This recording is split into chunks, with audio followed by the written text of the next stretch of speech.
High বন্ধুরা, আজকে আমি রান্না করেছি কি মাশরুম ছোট ছোট প্রথমে ধুয়ে ছাড়িয়ে ছোট ছোট করে কেটে নিয়েছি। আলুগুলো তো ছাড়িয়ে ছোট ছোট করে কেটে নিয়েছি।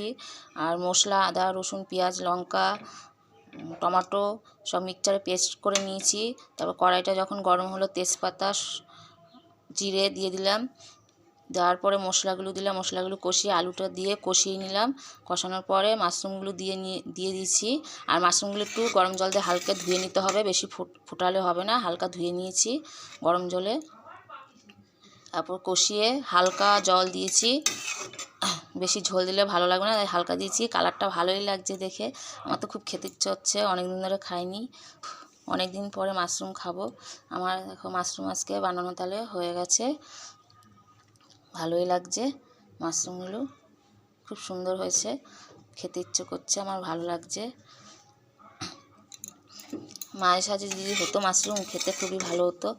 আজকে খাবো অনেক দিন পরে, খুবই ভালো লাগছে আমার। আমার মাশরুম রান্না হয়ে গেল।